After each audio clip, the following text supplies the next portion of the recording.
You're actually beginning your the research component of this class, this multi-genre project, and the concept here is I want you to focus. So I'm going to explain focus in a minute, but I want to back up. We're going with the topic that was indeed from your blog, the same topic that you wrote about for your rhetorical analysis. I want you to look at that. Okay, I want you to go back, look at that blog, look at your rhetorical analysis, say, okay, what is in here? What is inside here that I can write about that I'm really interested in and that I can say something significant about? Okay, so the whole concept of focus, and this is what I want you to be doing in this discussion, is get to an exact point where you say, here is what I'm actually going to write about. Here's what my multi-genre project is going to be about. Here's what my PowerPoint is going to be about. Here's what my Prezi is going to be about. Here's what my illustrated research paper is going to be about. Whatever you choose, okay? But here exactly is what it's going to be about.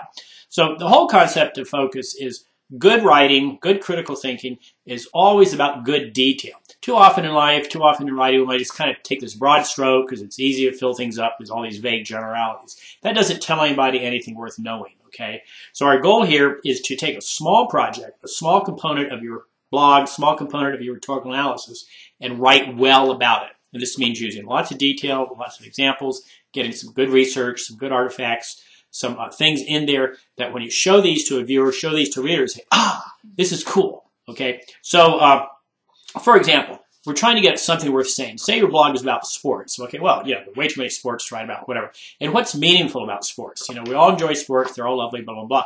But what's going on right now in the sports world? Okay, well, if you're an NFL fan, of course, concussions are a big issue, right? You know, how can we deal with concussions? You know, is it a problem that needs addressing, or is it not a problem? Are we just trying to feminize the sport or whatever? You know, pardon me for saying that, but that's one of the lines you hear.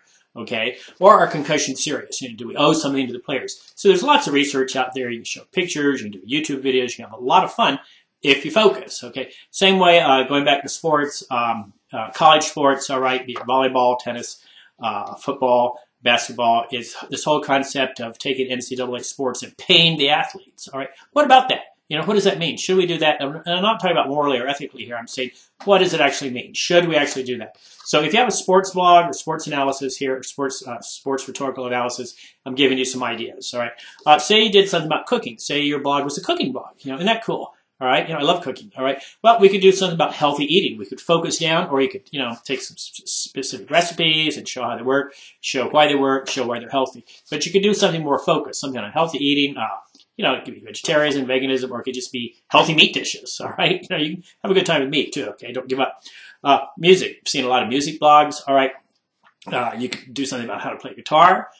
You can focus, right? Or you could do something about great guitar riffs. Eric Clapton. How do these people create these riffs? You know, Layla, right? Or do you know the line in the Jack Black song, Jolene, Jolene, and he does this lick on the guitar, and it's kind of like triple lick. Oh, man, you know, how do you do that, all right? So what I'm saying is focus. Go from the broad stroke that your blog was about, the broad strokes that your rhetorical analysis was about, and find something specific within there, something you want to do, something you want to say something meaningful about, and that's what this multi-genre project is about, and that's what I want you to be discussing here in this discussion. This is a little bit like peer review, because you all build off of each other's ideas here. You know, throw some ideas out there, things you might like to write about from your blog rhetorical analysis, and see what your peers say about that. See if they have ideas too. So hey.